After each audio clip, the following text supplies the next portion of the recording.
Hi everybody, welcome to this Timeline documentary. My name is Dan Snow and here I am in a Lancaster bomber cockpit, one of the few remaining Lancasters from the Second World War, to tell you about my new history channel. It's called History Hit. It's like Netflix for history. Hundreds of history documentaries on there and interviews with many of the world's best historians. Follow the information below this film or just search online for History Hit and make sure you use the code TIMELINE to get a special introductory offer. Now enjoy this show.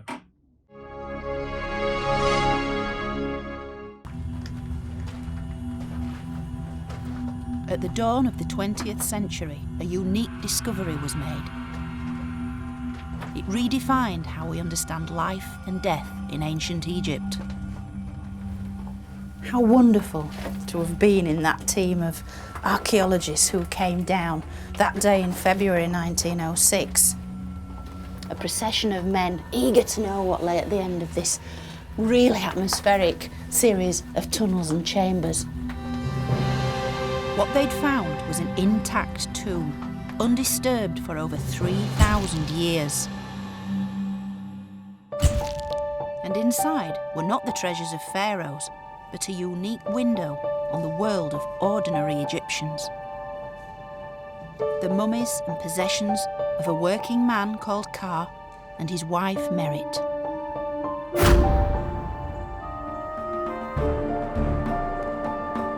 I'm Egyptologist Dr Joann Fletcher, and I'm exploring the world of Ka and Merit to find out about their lives and their deaths. Last time we looked at how they lived in their tiny desert village. We've seen where Ka worked. What a treat to be able to see this kind of working surface. What they ate. It's a direct link back into their world. The smell of this wonderful stuff, the way it was made. And how they relaxed. And this is where the gentlemen of the house would sit of an evening, drinking beer, having a chat. In many ways, their lives were quite similar to ours. But their relationship with death was completely different. Because to ancient Egyptians, life was really just a dress rehearsal for the perfect afterlife that they were trying to reach. I want to travel back into this strange and mysterious world. This isn't a funerary building. This is a building to keep life going. To reach the afterlife, they spent fortunes on funerary equipment, buildings and rituals. Ka's Book of the Dead would have been incredibly costly. And expected to face numerous trials along the way. This is the great Devourer. All evil souls, their hearts were fed to this creature, consumed, and that was it, finished forever. So with Ka and Merit as our guides, we'll journey back into the world of death in ancient Egypt.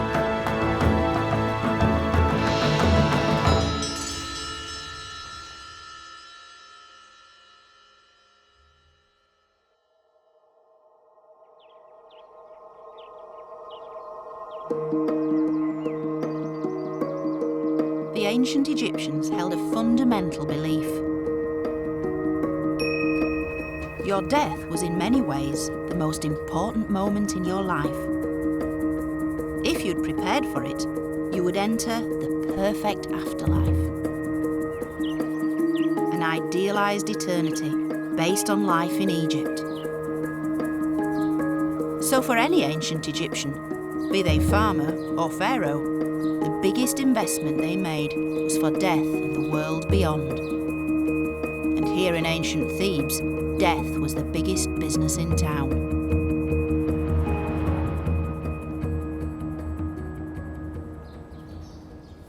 Now, in this part of Egypt, death was the major employer, from the men who built these wonderful funerary temples and the rock-cut tombs, to the people who embalmed the dead, who provided all the funerary equipment they would need, the little funerary figures, the artists who composed the funerary text, even the florists who put together the huge bouquets of flowers offered to the dead in their tombs. This was the major industry. power couple Carr and Merit lived at the very heart of this industry, in a desert village now known as Deir el Medina. It's close to the spectacular Valley of the Kings, where Carr designed and built tombs for the mighty pharaohs.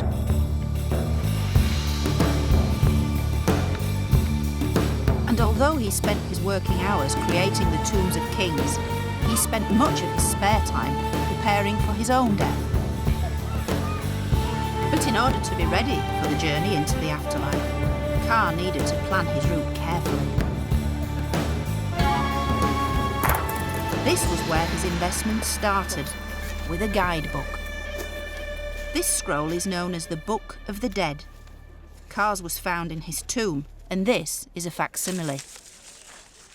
The Book of the Dead is a collection of funerary spells and texts and incantations, a kind of roadmap of the afterlife, and it was designed to allow the deceased, with the help of these spells, to navigate his or her way through into the next world. Its words seem mysterious and strange, but they had a definite purpose. O you who open the ways, who open the roads to my soul that is with you, so that it may enter with trepidation, but emerge in peace from the abode of Osiris. Let it not be rejected. If you were going to meet some dangerous demons or monsters in the underworld, you had to have powerful spells to counteract them, to diffuse their magic and to negotiate your way past them to achieve eternity. Most books of the dead were simply off-the-shelf versions, mass-produced by local artists. But Carr's copy was specially commissioned. It was the deluxe version, featuring personal references and grandiose claims. Words spoken by the great chief Carr. I know the northern gate of the sky, the place where Ra navigates by wind and oar. I am in charge of the rigging in the ship of the sun god, a tireless oarsman in Ra's great ship. While plain rolls of papyrus were relatively cheap, at around a fifth of a worker's monthly salary, one inscribed with funerary text like this could cost the equivalent of 6 months' wages at least. So many hours of work have gone into it. It's almost 14 metres of texts. The inks had to be prepared, the colours ground up and mixed and then applied so carefully and with such a lot of thought. It's rare to find a Book of the Dead so intact.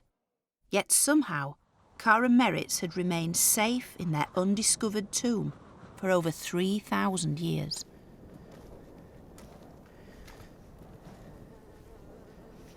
The only evidence that they had existed at all was this. I've come to see the small chapel that Carr built on the outskirts of their village. And although another major expense on Carr and Merit's death bill, it was the vital link between the living and the dead.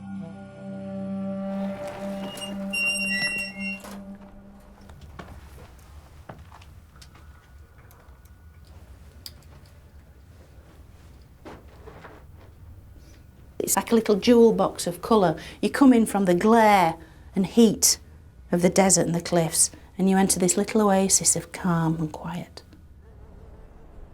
The chapel is situated close to their house, because when these ancient Egyptians died, they simply moved across the street.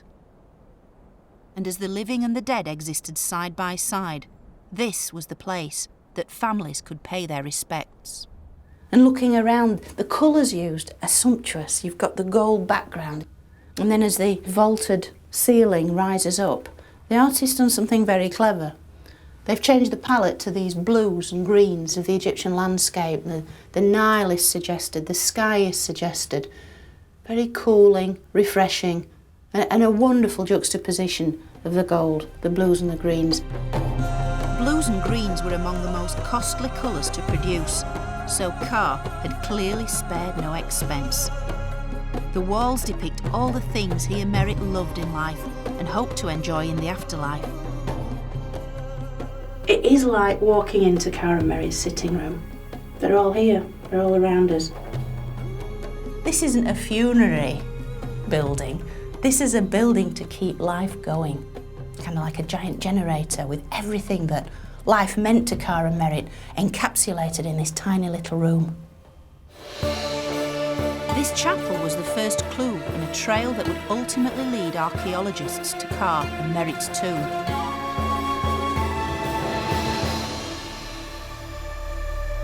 Because after 3 millennia, the chapel was discovered by an Italian diplomat, Bernardino Drovetti. Appointed French consul to Egypt by Napoleon in 1803, Drovetti's main interest was amassing antiquities. I think it's safe to say that Drovetti's methods were very, very unscrupulous. He used a range of agents to basically ransack their way through ancient Egypt.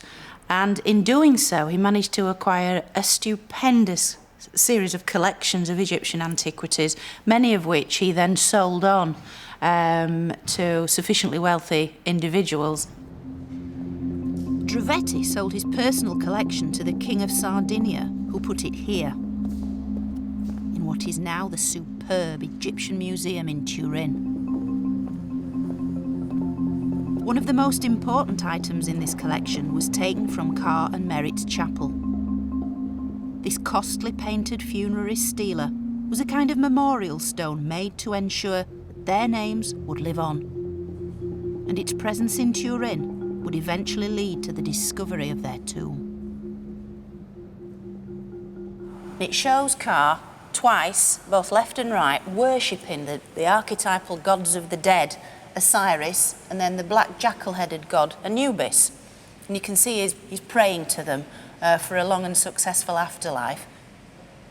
And then in the register below, it's kind of like a family snapshot, if you like. You have Ka and Merit seated in front of a huge table full of food, drink, flowers. And then on the right-hand side, with the arm raised, is their eldest son, Amenhotep, and he's kind of saying his prayers to his parents. So, in effect, the next generation is wishing a long and happy afterlife full of good things. It's likely that this funerary stela was actually made during the lifetime of Ka. He would have almost certainly commissioned it and would have selected which deities he wanted, the kind of whole layout, the scenario, the colours. And this was a typical thing for the ancient Egyptians to do, to commission their funerary monuments in their lifetime so they could get things just right. And then, of course, after death, the images represented would magically continue to be effective throughout eternity. So it was kind of like good insurance for what was going to happen to them in the next world. The elaborate Book of the Dead, their chapel, and its funerary stela were just the beginning of Ka and Merit's preparations for eternal life.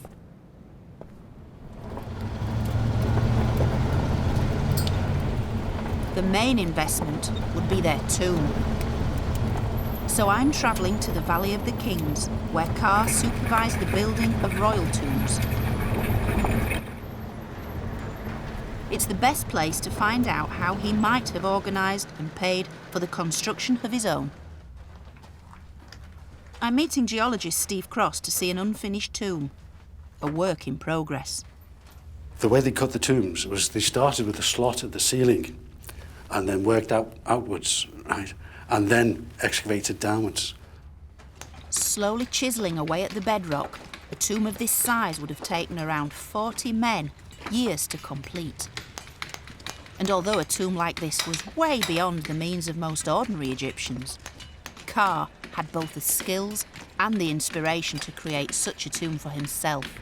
Now this, of course, is a royal tomb, but in terms of Ka's own personal tomb, how on earth would he have persuaded anyone on their time off to have given him a hand excavating his tomb? Yeah. Well, what they did was they all helped each other, and it was barter. You do work in my tomb, I'll do work in your tomb. Right, so Ka, being the architect, might have designed tombs for other people in trade-off for them coming to work on his tomb. So he got the better part of the deal, really? Probably did, yes. Don't forget, these tomb makers are the experts. That's why the tombs in the Deir el-Medina are amongst the best in the world. With the help of his colleagues, Carr clearly invested a huge amount of time, effort and resources into building his tomb, so security was critical. Tomb robbing had already been a big problem for 2,000 years, and this explains why he did something highly unusual. Ordinary Egyptians who could afford a tomb built it directly beneath their chapel complex, which of course made it easier to find and rob. But Carr had learnt from the pharaohs. He decided to hide his elsewhere.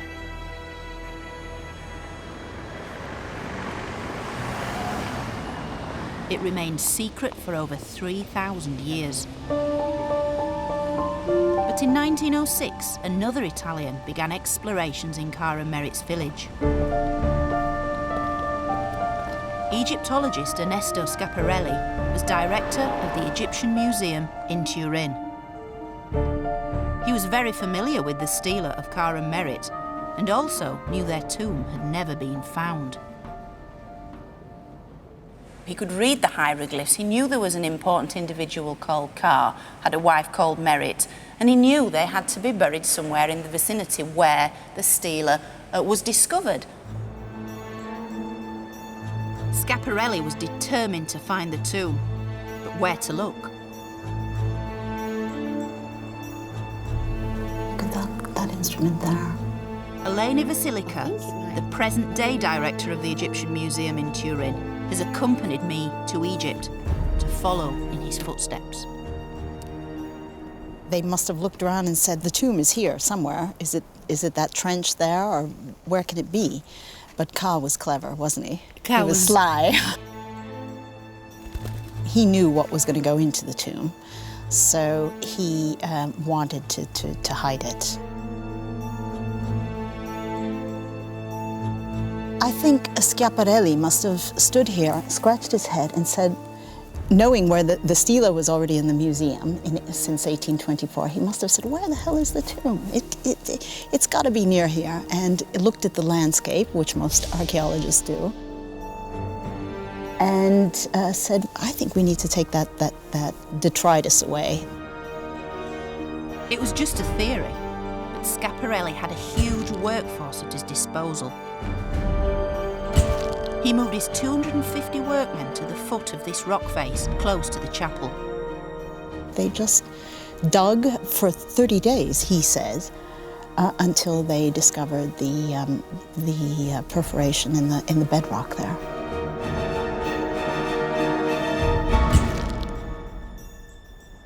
And then they came to a bricked wall, took that down, and then they saw the door. That must have been an amazing feeling. Yeah. A sealed door, in an Egyptian tomb. Yes. Wow.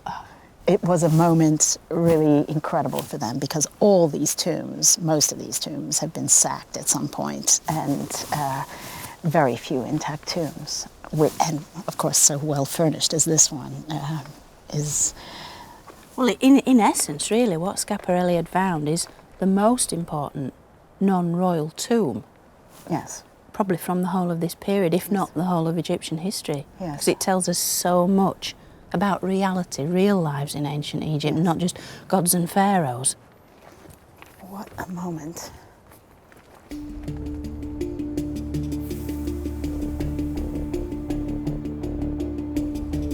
Since Scaparelli, hardly anyone's been into the tomb. But Eleni and I have been granted special access. I think this is... This is it? I think so. This is it? Yeah. He was a clever guy. He was a very really clever sly. Well, that's why his tomb stayed secret for so long, because Exactly. it is so unexpected. Yes.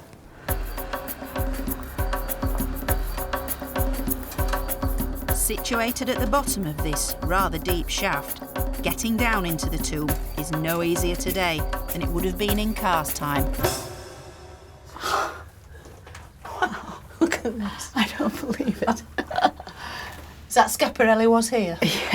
More or less. It says, discovered intact by the Italian Archaeological Mission in 1906. Oh, and look, they've written over the ancient red ochre marks Yes. of the draftsman sort of planning out the lines. There we go.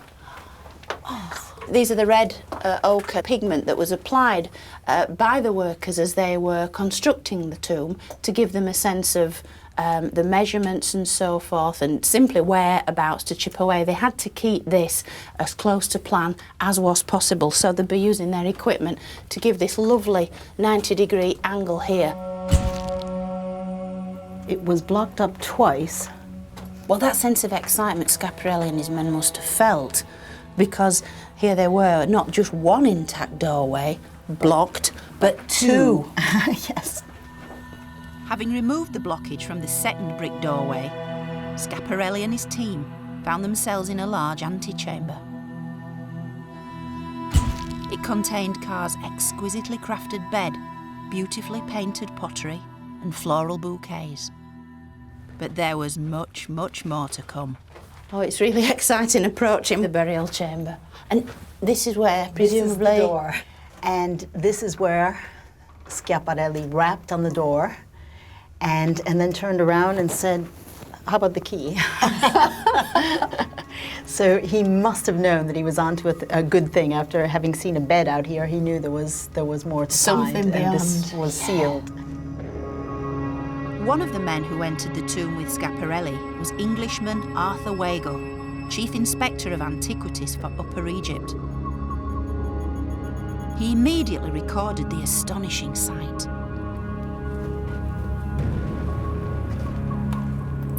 I should think it is the greatest find ever made, or rather, the most unique, and brimming over with points of interest. When Scaparelli's team arrived, the chamber was crammed full of objects. But today, all that remains is a colony of bats. The photographer took a photograph from there, looking in. Then he stepped in, right here where I'm standing right now. He turned around and he took a photograph of everything behind. There are two huge coffins. We have not yet seen inside, but doubtless there will be jewels. Chairs, beds, boxes, vases, several of immense value. Along this wall is the Coffin of Merit.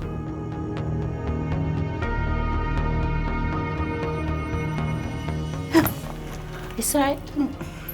This place is full of Yes. small bats. I know, thank you. Stand behind me, I'll protect you. And then that back wall, that was Carr's sarcophagus and coffin. Which was substantially larger Yeah, than yeah, hers. yeah.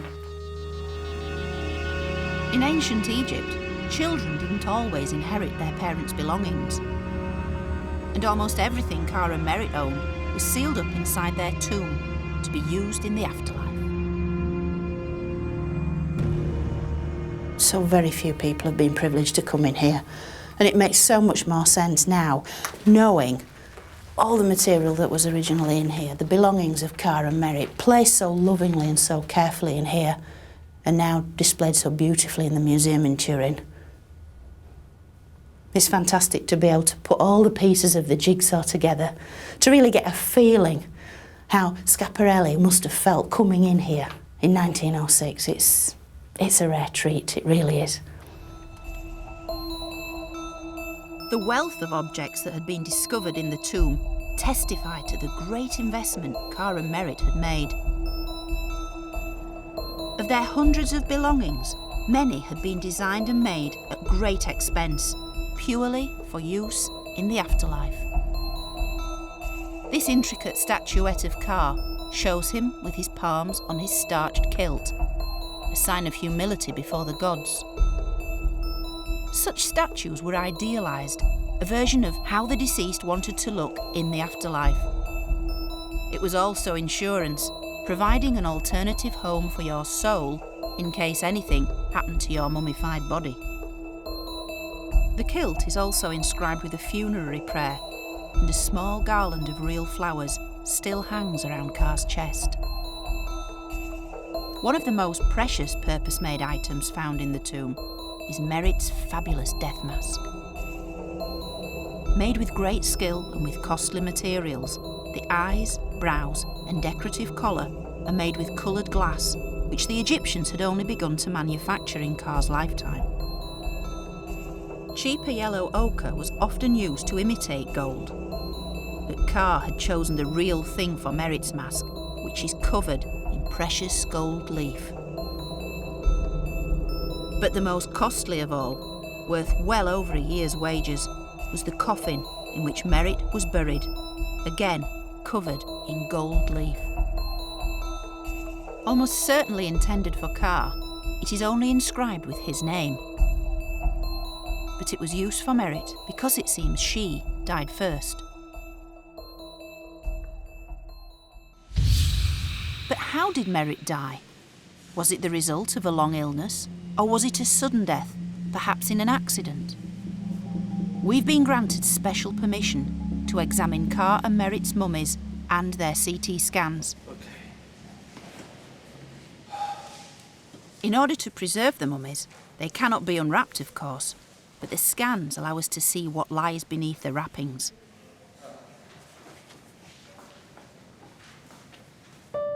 I've asked pathologist Peter Venesis and radiologist Curtis Afia to take a look at Merit's CT scans to see what they reveal about her on the day she died. She's certainly not in the early 20s, and I would have put her more in the middle age group, so 30s, possibly even 40s. Yes, I would certainly agree with that. There is a good indication here of lifestyle. The fact that her joints are quite well preserved indicates that she's led rather a charmed life, so to speak. She's had a pretty lucky existence, and I would say she probably lived in the lap of luxury. There's certainly no indication there of any chronic disease which has affected her bones. There's no indication that she has perhaps been lying immobile for a long time, because that would reflect in the density of the bone structure as well. So my feeling is that she's either had a very short illness or she's died suddenly, possibly unexpectedly. So Merit's death left Ka little time to prepare. But the costly and time-consuming process of mummification had to begin immediately. Mummification was a way to preserve the body so it could provide a home for the soul in the afterlife. The process took around 70 days, and the first step was to remove the internal organs to prevent decomposition.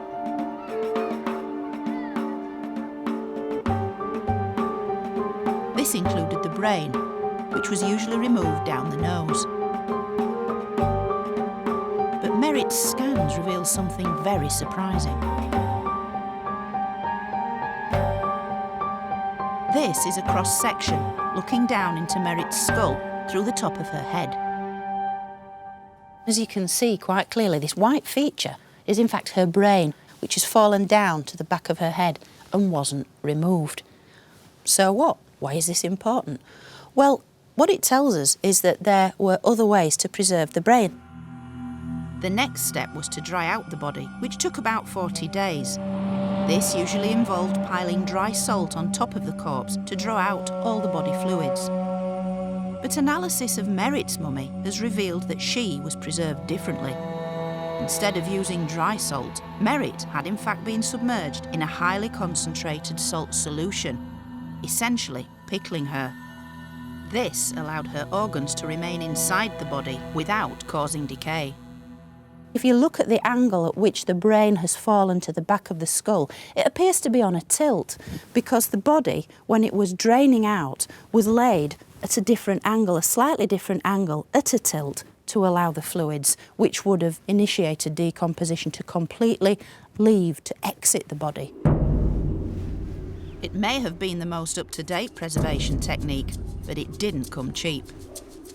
And once Merit's body had been dried out, she was wrapped in layers of costly linen and an outer red shroud. But the expense didn't stop there. By chemically analysing minute samples of Merit's wrapping, we found something intriguing: oil from the tilapia fish. Yet this oil had no preservative power. It was purely symbolic. And it set Merit apart, for there was something special about this fish. what the tilapia does is to take its young into its mouth in times of danger, and when the danger has passed, to then spit them out back into the water. And when the Egyptians saw this, they saw it as a miraculous thing, as if it was a self-generating fish that could simply spit out its young in this way. And so, by association, the tilapia became connected directly with the goddess Hathor, and fertility, and rebirth. This fish oil, which was also mixed with exotic imported ingredients, would have cost Ka a small fortune. But it was worth it if it put Merit on a fast track to the afterlife.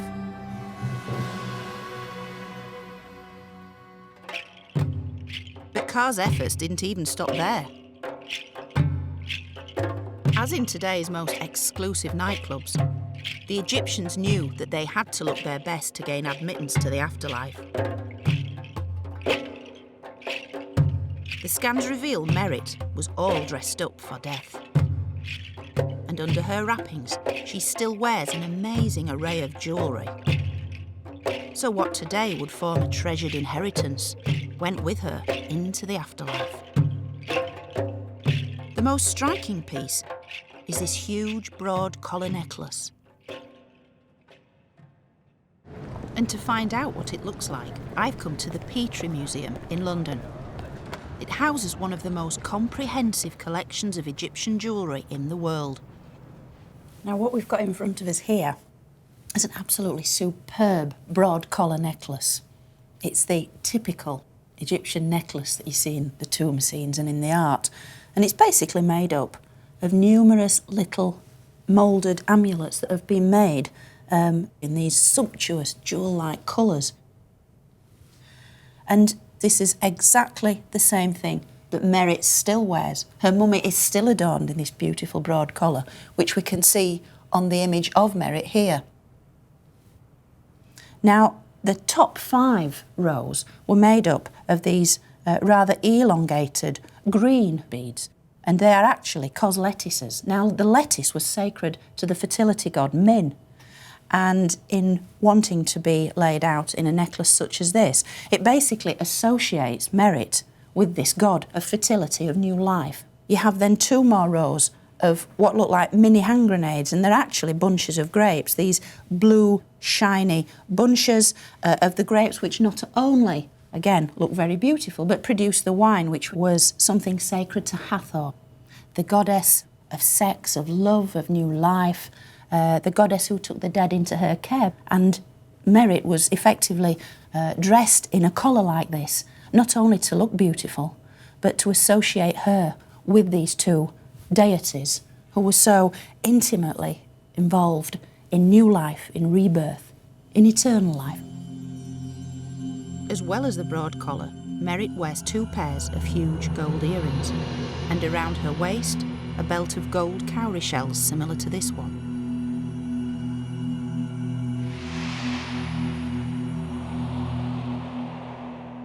She was laid out to appear very seductive. And we know this from tomb scenes where dancers, musicians, those associated with the goddess Hathor, appear almost naked at this time. They're wearing broad collars, they're wearing huge earrings, their hair is very beautiful, and they have these gold belts with little cowrie shells and coloured elements to look very alluring, very erotic, capable of sex and of producing the next generation. So it can only be compared, perhaps, to laying out a modern woman in like a negligee, a vital sexual being as capable of living in the next world as she had been in this one. So Merit didn't want to spend eternity as a wise old lady, but as a youthful and attractive woman. In the afterlife, you wanted to be the very best you could be.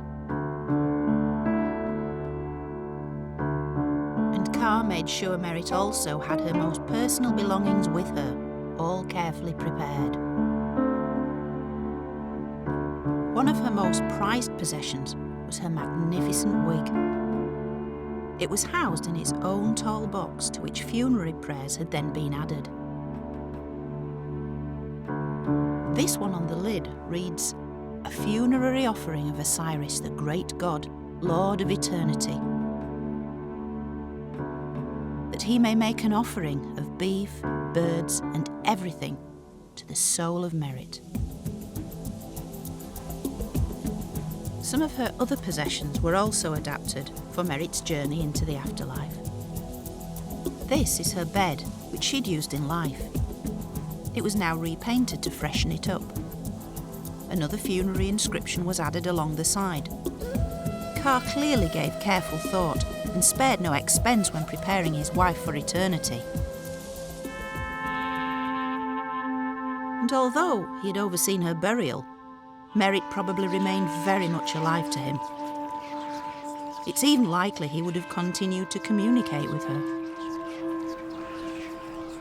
We know the Egyptians actually wrote to their dead relatives about all sorts of things, from the mundane to the serious, in notes like this. What we're looking at here is one of the so-called letters to the dead.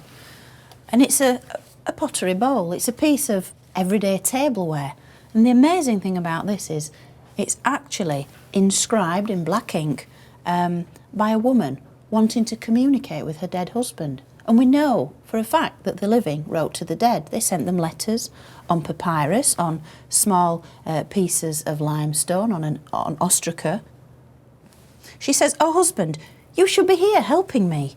Settle the score with him who does what's painful to me, for surely I shall triumph over anyone, dead or alive, acting against me and our daughter." It's that typical, where are you now? What are you doing? Oh, you might have died, but that's not really an excuse, is it? Come on, help me. And it expresses this real belief that the dead can help the living, that they had just passed through into a different sphere of existence. And this woman is maintaining the dialogue that she would have had on Earth. She's bending her husband's ear.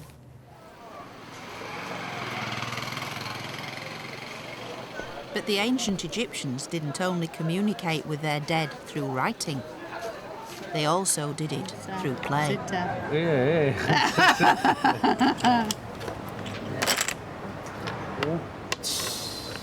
Now we're playing the ancient Egyptian game of Senet.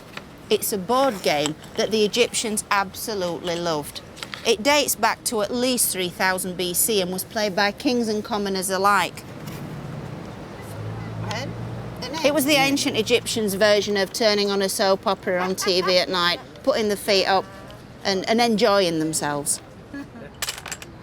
Senet is essentially a race, a game of chance. It is used in the Book of the Dead as a metaphor for the journey into the next world.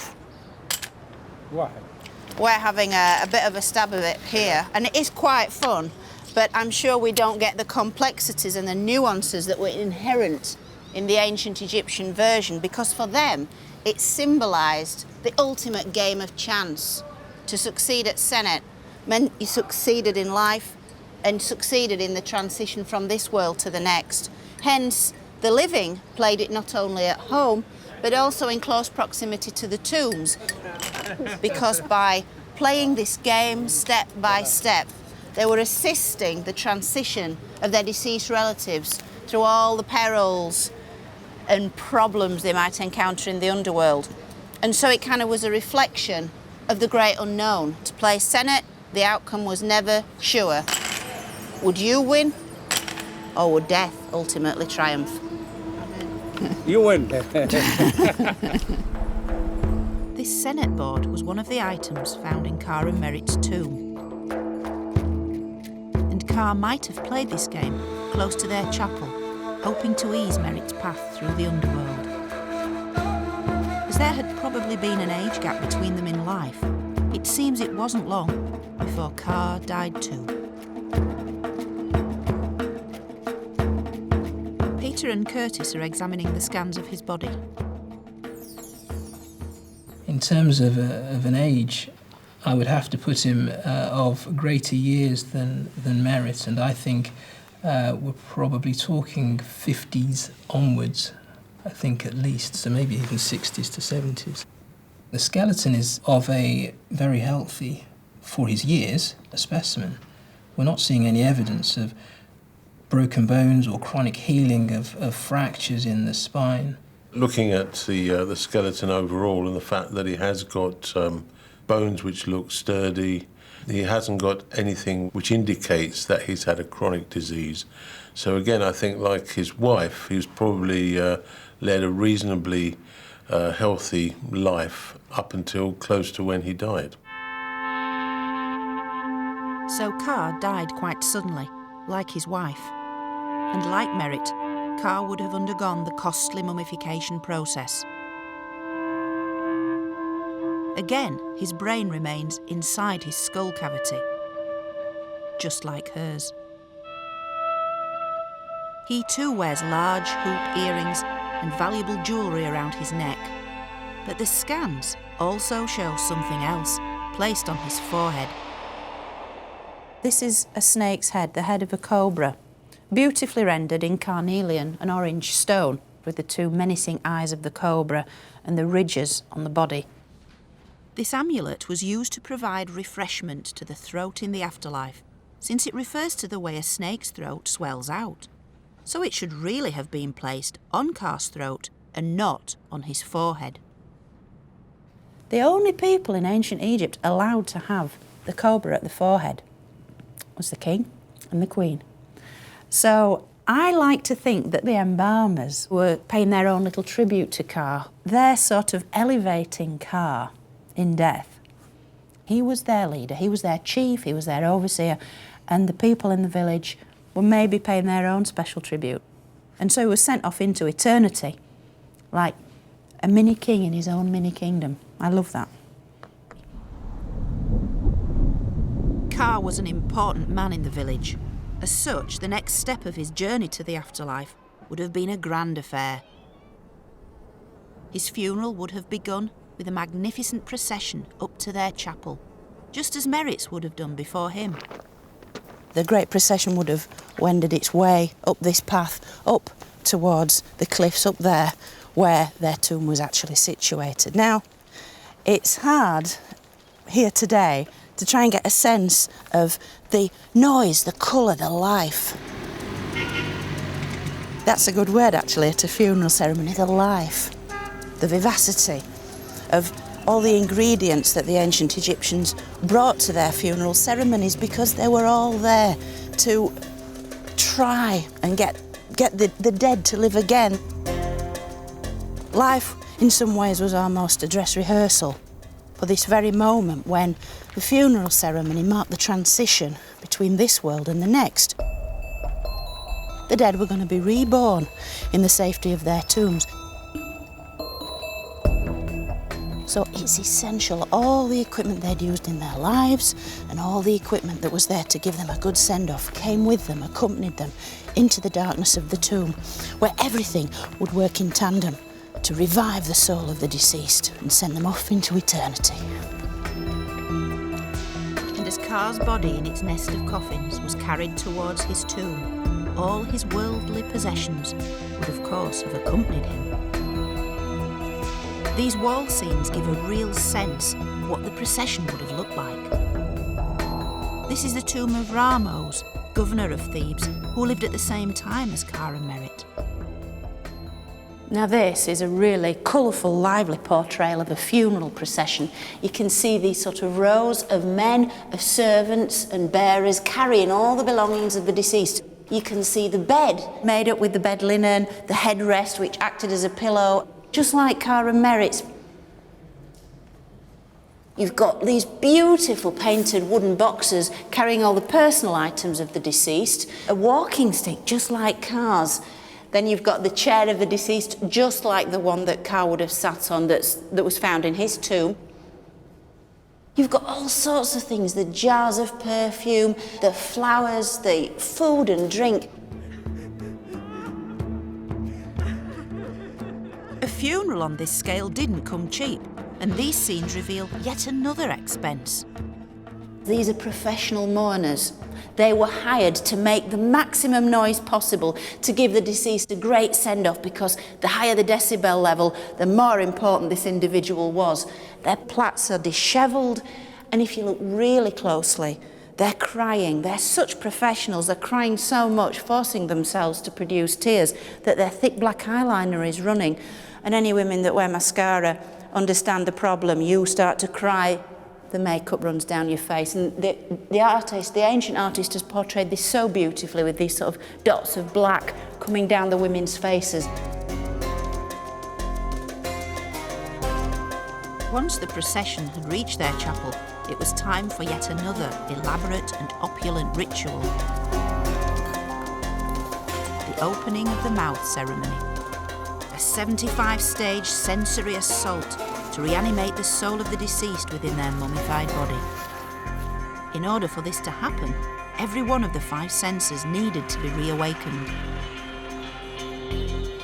Having dragged the huge black sarcophagus of Ka all the way up here on ropes, the bearers would carefully raise up Ka's black and gold anthropoid coffin to place it here, looking out, exactly where I'm sitting today, as if Ka was preparing to be relaunched into the next world, if you like. It would have been a very dramatic, profound moment for the family as Ka once again stood upright in front of his tomb chapel. And at this point, the son, the eldest son, Amenhotep, would have stepped forward with the special adze or chisel. He would have touched his father's mouth symbolically, like this, to reanimate his power of speech, of breathing. So the eyes would have been magically opened, the ears touched, so Ka could once again hear in the next world, and all his senses restored. The ritual would also be performed on Ka's statuette, his insurance policy, should his mummified body be destroyed. And it was vital that the sense of smell was restored, so incense too would be presented. The Egyptians loved to present flowers to the dead, from the characteristic water lily or the lotus, the white and blue lotus, which are often shown in tomb scenes being literally pressed against the noses of the deceased so they could inhale that fragrance. To restore the sense of taste, delicious food offerings were presented. And after the opening of the mouth ceremony had finished, the funeral party moved on to the tomb for the final burial, where an entire banquet was laid out. This was for Ka and Merit to enjoy in the afterlife.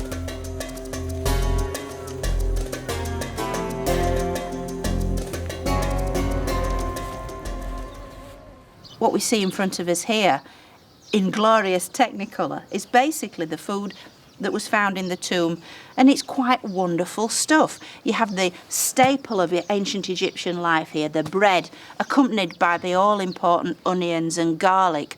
And this was the standard sort of workman's packed lunch, one of these on a daily basis, with the garlic here. That's your kind of ancient Egyptian packed lunch, glass of beer, and ancient Egyptian ploughmans.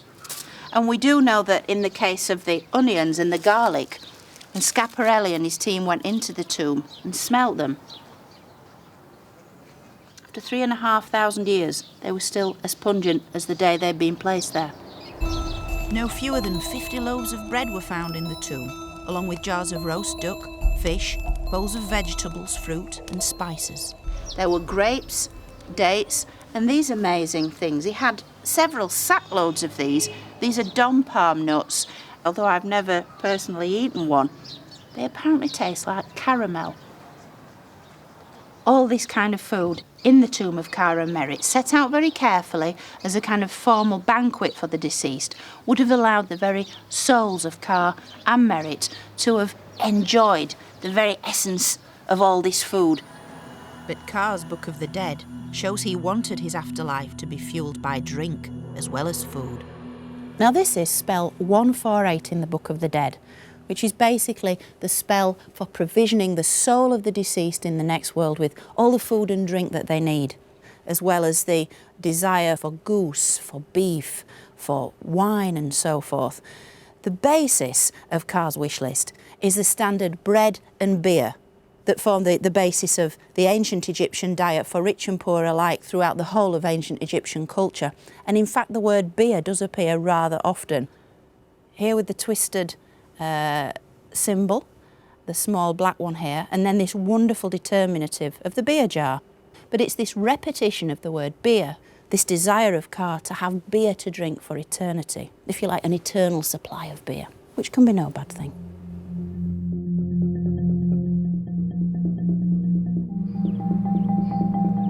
They wanted to enjoy an eternal banquet, but there was also work to be done. In ancient Egypt, just about everyone was obliged to work the land. Even death was no excuse, so you needed figurines like these, found in Ka and Merit's tomb. Known as Shabti figures, they were the little helpers who would do all the work for you in the afterlife. They even have their own miniature farming tools. So with all the work taken care of, Ka and Merit, like all ancient Egyptians, intended to have a really good time. And this is clear to see from the scenes in their chapel. It's okay trying to understand ancient Egypt on a visual level. Everybody does that. Pyramids, king tut, mummies. But to really get into the heads of the ancient Egyptians, you've got to walk in their footsteps. You've got to experience the senses they experienced. And one of these, a crucial one, is sound. What did it sound like to be in ancient Egypt? And this is Ka and Merit giving us an idea of that. Here we have Ka and Merit's band. These are the musicians playing their music to sort of lull them into eternity. And it's quite a pacey number because the lute player's legs are shown asymmetrically to give a kind of sense of movement, maybe dancing.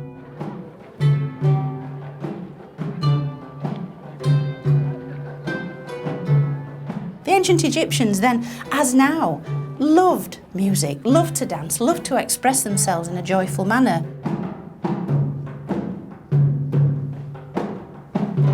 These musicians are from the University of Cairo.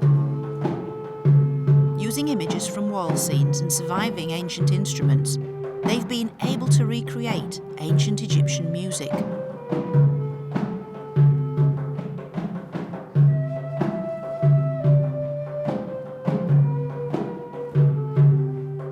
Ka was finally laid to rest in his tomb. His large black sarcophagus was already waiting for him. The belongings of Ka and Merit were set out all around them and covered in dust sheets. Then, leaving the lamp still lit, the funeral party left the burial chamber, sweeping away their footprints as they went and locking the wooden door behind them. The workmen then bricked up and plastered the 2 successive walls and backfilled the tunnel with rubble. But Ka's journey into the afterlife was not yet complete. No matter how much you'd spent, there was one final test that all Egyptians must pass.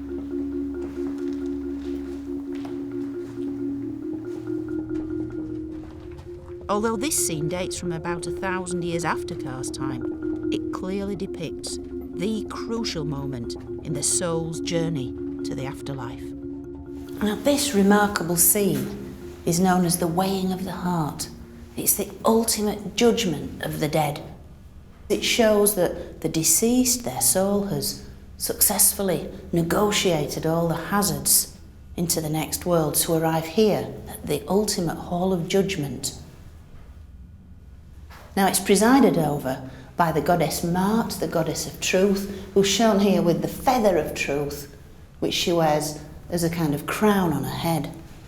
At the far end is the god Osiris, the kind of ultimate judge of all dead souls. And he's here to watch over these proceedings, because we have here, central to the scene, a typical Egyptian-style balance. And here, on this pan, it's the heart of the deceased individual. And it's being weighed very carefully against this. This is the feather of Mart, which she wears on her head. It represents truth, goodness, purity. If the deceased had lived a good and blameless life, their heart would be light and free of sin. However, if they'd been naughty, bad, done anything to upset the gods, then their heart would be heavy with sin. And as such, they couldn't then pass through into a blessed afterlife, into eternity. And so the heart was literally taken up like a piece of meat and thrown to this terrifying creature here.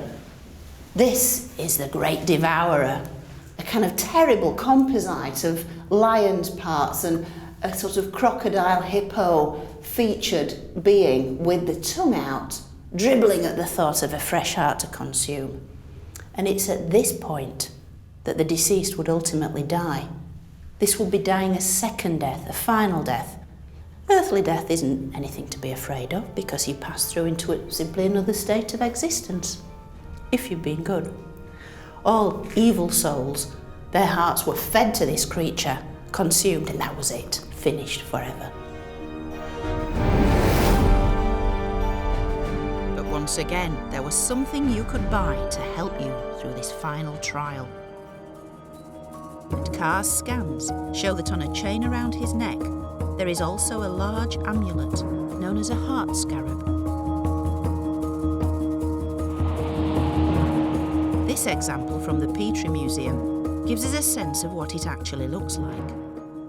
For the Egyptians, the heart was the seat of all learning, of all intelligence, and when the deceased spirit was in the presence of the gods in the next world and had to account for their actions in life, had they led a good life, they were interrogated by the gods. Sometimes there was always the danger the heart might suddenly speak up against its owner. Oh, well, they didn't lead such a blameless life after all. And so the heavy heart scarab was a means of suppressing the heart, keeping it quiet. The spell implores the heart, keep quiet, do not give false witness against me. Basically, shut it. So it seems that Carr had purchased every form of insurance he possibly could to ensure the perfect afterlife that he and Merit had always dreamed of. From their elaborate golden coffins to their well-hidden subterranean tomb, an expensively decorated memorial chapel. And of course, the intricate Book of the Dead, in which Carr describes how he wants to spend his eternity. In Carr's Book of the Dead, by far the largest section, 200 separate rows, are devoted to the so-called spells of transformation, listing all the variations that Carr wanted his soul to become, all the many forms he could take in the afterlife. Now, a lot of these relate to birds. His soul wanted to rise up to join the gods and fly through the heavens. He wanted to be a phoenix. He wanted to be a heron. He wanted to be a great golden sparrowhawk. And yet I think for me what is most poignant is that in addition to all these various things that he could become at will, his heart's desire was simply to sit with his beloved wife Merit in a garden in a summer house. The coming forth into the light, and playing Senet seated in the summer house, coming forth as a living song.